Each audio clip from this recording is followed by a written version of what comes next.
सद्गुरुदेव की जय। Welcome to my channel god lover.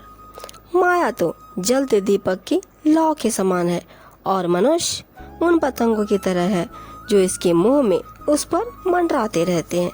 इस प्रकार भ्रम में भ्रमित अज्ञानी मनुष्य इसके ऊपर पड़ते हैं। कोई बिरला ही साधु संत होगा जो गुरु के सदुपदेश ज्ञान आचरण से इस माया के महामोह से उद्धार पाता है। कबीर साहब जी अपनी साखी में बताते हैं, मोटी माया सब तजै झिनी तजी ना जाय। मोटी माया सब तजै झिनी तजी ना जाय। पीर पैगंबर औलिया झिनी सबको खाए कबीरा। झिनी सबको खाए।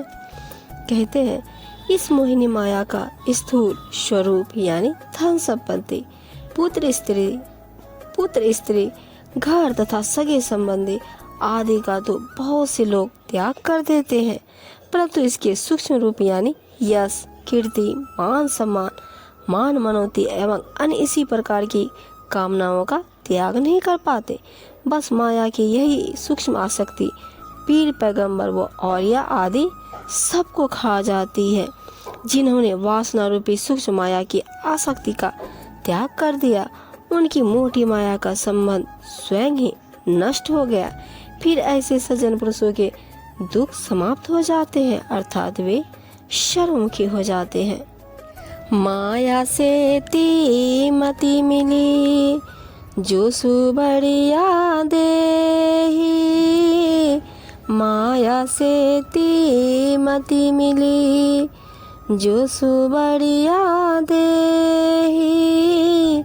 नारद से मुनि वर गले क्या ही भरोसा ते ही कबीरा। क्या ही भरोसा ते ही। कबीर साहब जी कहते हैं इस माया मोह से सावधान रहो, इससे मत मिलो, चाहे यह कितनी भी सुंदर व स्वर्णिम देह वाली ही क्यों न हो। इसके चक्कर में पड़कर तो देवर्षि नारद जैसे श्रेष्ठ मुनि भी गल गए। फिर विचार करो तुम्हारा क्या होगा, अर्थात माया के संग प्रभाव से बच पाना अति कठिन है। आंधी आई प्रेम की ढई भड़म की भीत। आंधी आई प्रेम की ढई भड़म की भीत। माया टाटी उड़ गई लगी नाम सो प्रीत कबीरा। लगी नाम सो प्रीत। साहिब जी बताते हैं जब सतगुरु के पावन प्रेम की आंधी आई तो अज्ञान रूपी भ्रम की दीवार गिर गई और उस पर रखी माया मोह की टाट उड़ गई, अर्थात माया मोह का नाश हो गया और सतगुरु के अविनाशी नाम ज्ञान से प्रीत हो गई।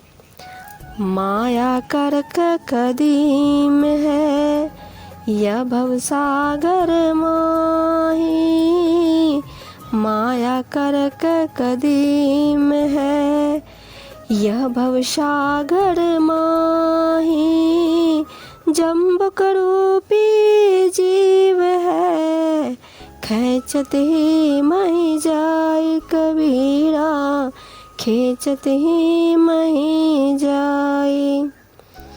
साहिब जी कहते हैं इस संसार सागर में यह माया सूखी हड्डियों का बड़ा सा ढेर है और विषयी अज्ञानी जीव सियार का रूप है। जीवन भर उसे अपनी ओर खींचते खींचते वे यूं ही मर जाते हैं, अर्थात इस माया के चक्कर में पड़े हुए जीव जीवन पर्यंत दुख पाते हुए ही मृत्यु को प्राप्त होते हैं।